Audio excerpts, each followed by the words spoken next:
Welcome to the Deep Dive. Today we're tackling astral projection, which, immediately makes you wonder a couple of things, right? Definitely. Like, are we talking ghosts floating around? Yeah, exactly. Like being a ghost, unseen, passing through walls. Or is it, I don't know, something totally different? Maybe consciousness going somewhere else. The astral plane. Well, the source we're digging into today, the Astral Projection Workbook, it makes a key distinction right off the bat. Okay. Yeah, it separates etheric projection, Yeah. which is kind of closer to that ghost idea you mentioned, from astral plane projection. That's more like consciousness traveling to another reality, different rules. Huh. So two different things. Apparently. And the author says they've experienced both, and they feel different, even need different techniques. Interesting. So it's not just one blanket phenomenon. Seems not. That distinction, between the etheric, maybe more tied to the physical, like an echo, and the astral, a real journey elsewhere, it really sets the stage. Right. Okay, so our mission here is basically to pull out the really compelling ideas from this workbook, give you a shortcut to understanding this stuff, because it can get pretty esoteric without, getting bogged down. Yeah, unpack the main ideas, maybe some surprising bits too. Definitely. Okay, let's dive into some stories the book brings up. These are pretty intriguing. First, this teacher back in the 19th century, Mademoiselle Emily Saji. Oh, right. She had this bizarre issue where her students kept seeing a second version of her, like standing next to her, even copying her movements. Wow. Repeatedly. Yeah, apparently happened a lot, got her fired from jobs. Yeah. So the question is, could this be like an early observation of what the book calls etheric projection, this living ghost thing? It makes you wonder, doesn't it? Before people had these terms, how did they explain stuff like that? I mean, multiple witnesses seeing a second image. That's more than just one person hallucinating. For sure. So connecting it to this idea of an etheric double, like a subtle energy copy, it gives us a possible lens, even if we can't scientifically prove it, Exactly. Makes you think what other weird historical events might fit. Okay, then there's this other story. A woman who spent years mentally designing her dream house, visualizing everything. Okay. And the kicker is, when she finally found a house for sale, it matched her mental design perfectly, even down to a green door that wasn't physically there anymore. No way. Yes. And the estate agent confirmed it used to be there, but had been bricked up years ago. Whoa. Okay, so what does that suggest? The power of the mind, maybe? Yeah. Interacting with reality somehow. Right. Could sustain focus, create some kind of energetic blueprint. It definitely challenges how we usually think the mental and physical connect. It really does. Pushes the boundaries a bit. And this next one is, well, it's quite something. Mr. Wilmot's wife, he was at sea. She was worried about shipwrecks. And she apparently had an out-of-body experience, traveled across the ocean, found his ship, went to his cabin, even kissed him. Okay, that's specific. It gets better. The next morning, his cabin mate apparently teased him about having a visitor in the night. Even though Wilmot hadn't said anything. Right. And when Wilmot got home, his wife immediately asked if he'd felt her visit, and she described the ship, the cabin, even the other guy in the top bunk perfectly. And the cabin mate confirmed it. Confirmed her description. Yeah, that's the kind of story with that independent check that sometimes makes it into, more serious discussions. That level of detail, corroborated. It's compelling, isn't it? It forces you to at least consider that consciousness isn't maybe totally locked inside the skull. Right. Though it's important to say, the book notes most reported OBEs aren't that dramatic. Sure, most are probably more subtle. Yeah, the author shares a quick one of his own, finding himself suddenly at a crossroads, like half a mile from home while his body was in bed. Bit disorienting, then poof, back in his body. And he admits, it's not proof for anyone else. Exactly. But for him, it felt totally real. And that's the thing with subjective experience, isn't it? Its reality for the person having it is undeniable, even without external proof. Absolutely. Okay, so we've got these examples. Let's look at some history now. The book mentions ancient Egypt. Right, the different parts of the soul. Yeah, the Ba, the Ayab, and the Ka. And the Ka's interesting here. They saw it as a sort of double, like a finer, energetic mirror image of the physical body. That concept pops up elsewhere too, doesn't it? Like in yoga traditions, subtle bodies. Totally. India, Tibet, China.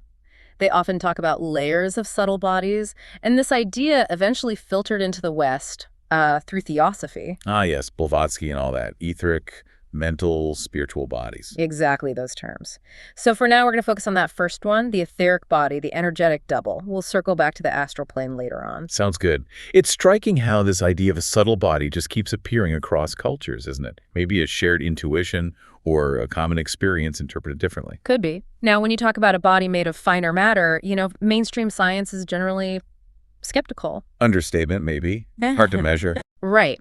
But the book mentions a few who did explore it, even if their work wasn't widely accepted, like Dr. McDougall in the 1920s. The weighing the soul guy. That's the one. Tried to weigh dying patients, hoping to detect something leaving the body. The results were debated and obviously hard to replicate ethically. Yeah, trying to put a number on something non-physical. Tricky business. Yeah. Shows the desire to find physical proof, though. True. Then there were these Dutch physicists, also 1920s, Drs. Malta and Zelberg van Zelst. They built a device, a dynamistograph. Sounds impressive. They claimed it could even contact the spirit world, but also they said they used it to measure the etheric body. Measure it how? They claimed it could expand and contract a bit, was made of tiny spread out atoms much lighter than air. It's an unusual claim. Yeah, it definitely sounds like early 20th century attempts to blend physics and the occult. Interesting historically, but didn't really stick scientifically. Right. Okay, let's shift to an idea that maybe gained a bit more traction eventually. Dr. Burr's life field. Harold Saxton Burr. Yeah. He suggested living things are organized by an energy field, like a mold, holding the shape even as molecules change. The friend analogy, right? Yeah. You still recognize them even though their cells have turned over. Exactly. The life field keeps the pattern. Now, initially, the scientific community was pretty skeptical of this too. Understandable. It sounds a bit vitalistic, maybe. But it offers a framework beyond just pure chemistry. Sort of parallels the etheric body idea, doesn't it? The blueprint. It does. And here's where it gets interesting biologically. There is evidence for some kind of organizing principle. Think about salamanders regrowing limbs. Right. Amazing regeneration. Lizards regrowing tails, too. Yeah, a salamander can regrow a leg multiple times. So in the 50s, Dr. Robert Becker looked into why salamanders could do this, but similar animals like frogs couldn't. Okay, what did he find? He found a tiny negative electrical current at the limb stumps of both animals. So something measurable, an electrical factor. Exactly. And Becker took it further. He made a tiny battery that mimicked the salamander's current. Implanted it in a frog that lost a limb. The frog regrew the limb. Whoa, seriously? A whole limb? Yep. And later, in 72, they got a rat, a mammal, to partially regrow a limb using a similar device. That's incredible. And Becker's work showed applying the right currents could help heal heart tissue, nerves, fight infection. And now, electrical stimulation is used medically, right? For bone healing, chronic pain. Yeah, that's standard practice now in some cases.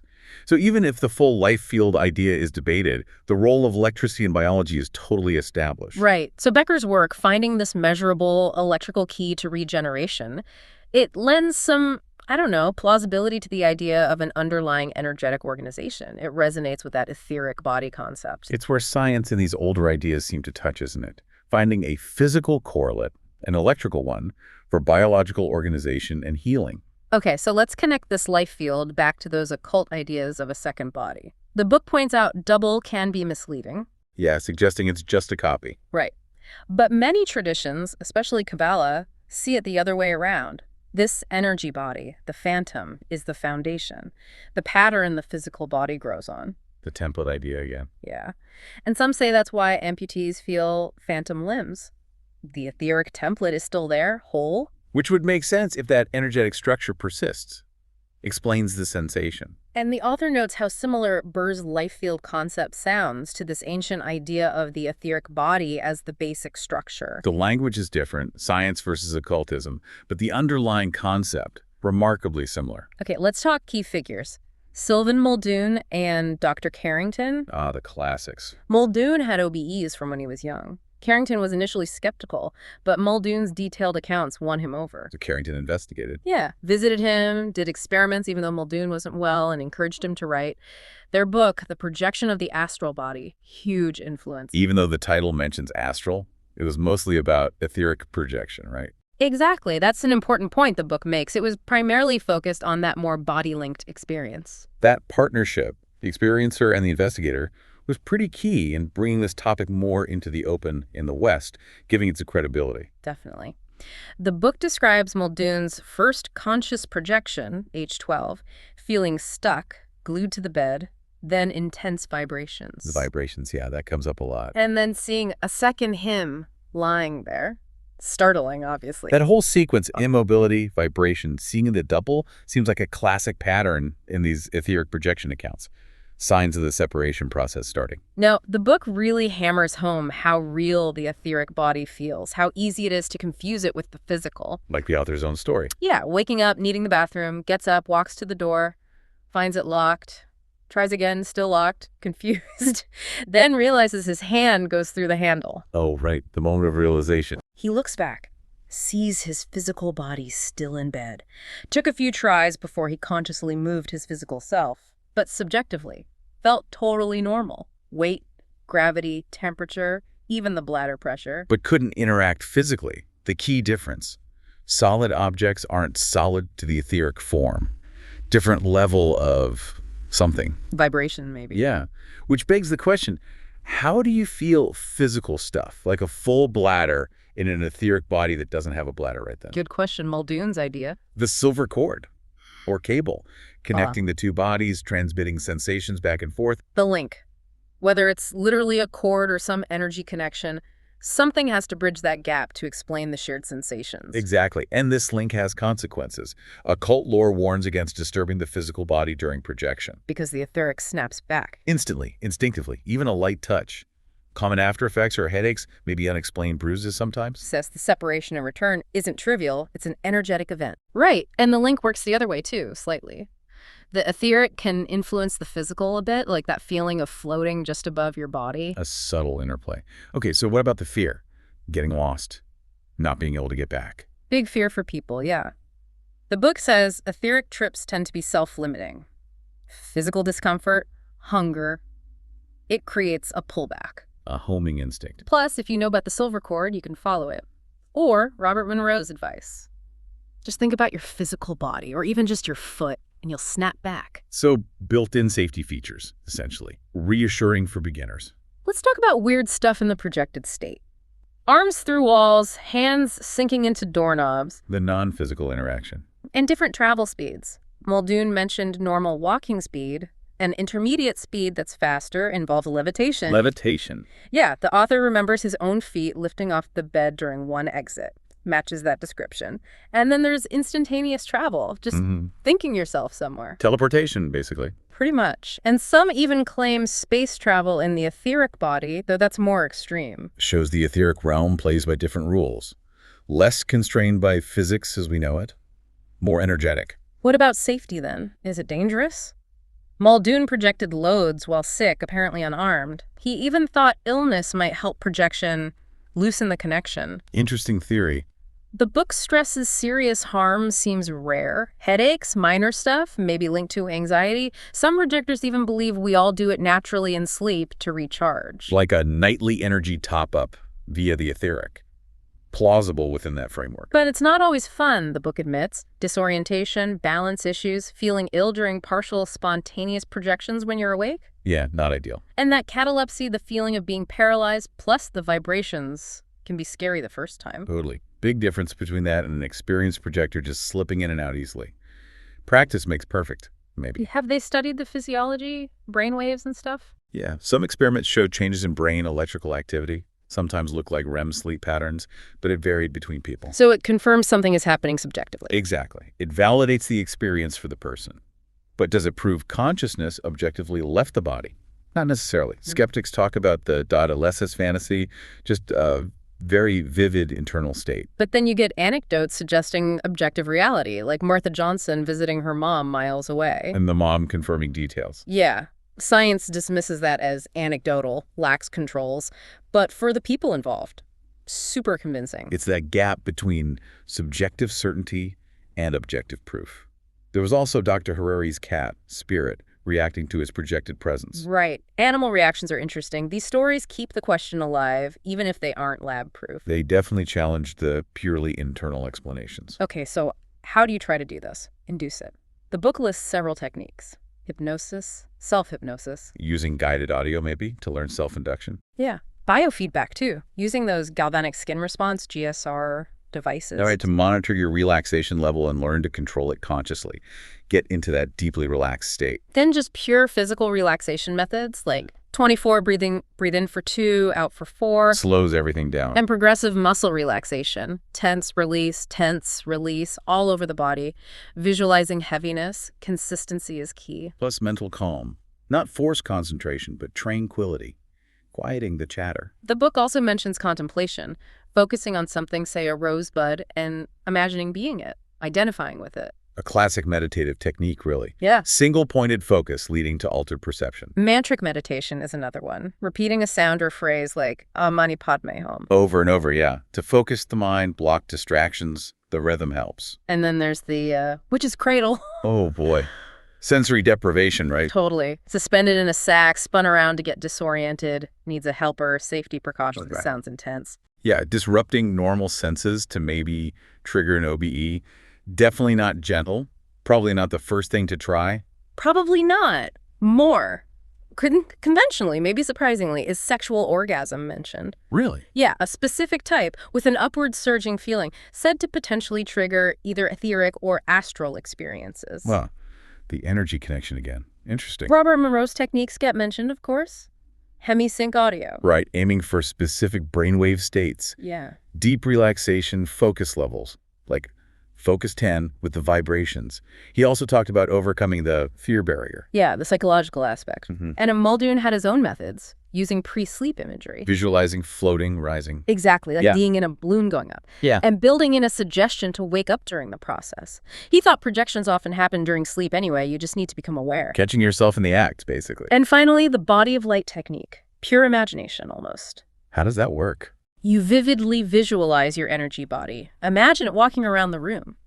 Then you project your consciousness into that visualized body. And the idea is perceptions might actually match reality. That's the suggestion. Blurring imagination and perception. Lots of different angles to approach it from. Okay, we've spent a lot of time on etheric projection, the living ghost. Let's shift focus now to the astral plane. Right. The other type of projection mentioned at the start. The book makes it clear. Etheric projection feels like being a ghost in our world. But the astral body operates in the astral world. Different place, different rules. Physical laws don't necessarily apply there. And the astral body itself is different. Described as being made of mind stuff. Nice. They're basically the same fundamental substance as the astral plane itself. Consciousness and environment are made of the same material, maybe? That's a crucial shift. From something tied closely to the physical to something fundamentally mental or energetic. A direct link between consciousness and that other reality's fabric. Which brings us towards lucid dreaming. The book offers this as maybe another perspective on similar stuff. Instead of physically leaving the body. Right. It's about becoming self-aware within the dream. Consciousness functioning without the body's normal senses. The idea that you're out of body or on the astral plane is seen as an interpretation within that lucid dream state. So is it literal travel or a shift in awareness within consciousness? Lucid dreaming frames it more as the latter, a different model for similar feeling experiences. The book even speculates that regular unconscious dreaming might be a kind of unconscious astral projection. Because it's uncontrolled, fluid, bizarre sometimes. Yeah, contrasted with lucid dreaming where you know you're dreaming and can sometimes influence things. Makes sense. So lucid dreaming is bringing awareness to those potential nightly astral trips. Could be.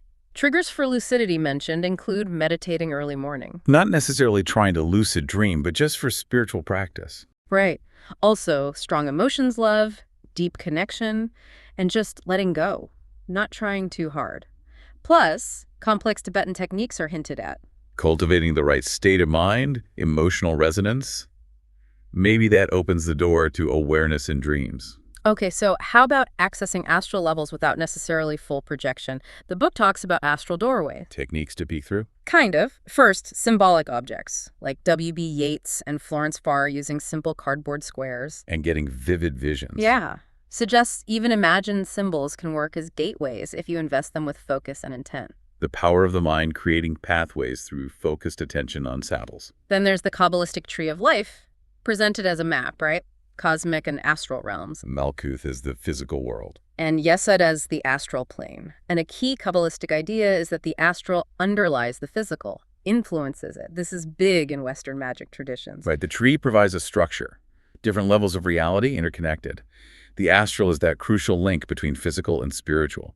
The book also touches on an alchemical view, 5 elements within the astral light, cycling with the sun. Adds another layer, the energetic composition and dynamics of the astral realm itself. Another technique, Tatwa vision, using colored geometric symbols. The triangles, squares, circles. Yeah.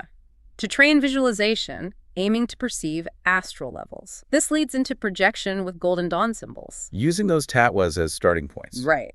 Meditate on an element symbol, then use its complementary color, visualize stepping through a doorway, maybe add gestures like the sign of the Enterer or vibrating divine names. So developing inner senses through visualization, boosted by ritual elements gestures, sounds to amplify the intent. The book also mentions the astral I Ching, not just for fortune-telling. An astral machine. That's the term used. Suggests the ritual of consulting. It has astral aspects, and the hexagrams themselves can be doorways to specific astral energies. Different approach than the tatwas, though. Interesting. Ancient divination systems as interfaces to the astral, engaging with subtle energies and archetypes. Dion Fortune's astral projection experiment is shared as well. A well-known occultist. She used the body of light technique, starting in a visualized Kabbalistic temple of Malkuth, then described rising on the plains through yes to death, reaching the top sphere. And the book says this was considered objective. Corroborated by someone else involved, apparently, which adds weight to the idea of shared non-physical experiences. A structured journey within a specific esoteric framework. Compelling account. Walking the paths on the Tree of Life is another method. The 22 paths connecting the spheres, the Sephiroth. Each linked to a tarot card. Exactly. Each tarot trump associated with a path is seen as a potential doorway.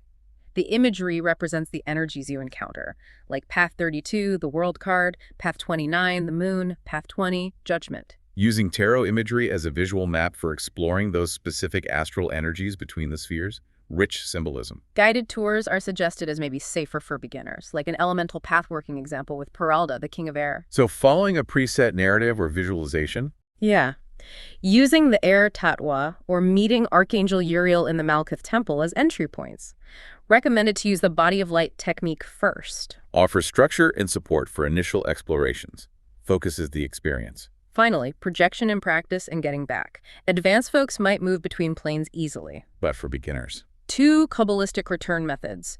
Trace back from the Malkuth Temple, it's linked to the physical, makes it a good anchor.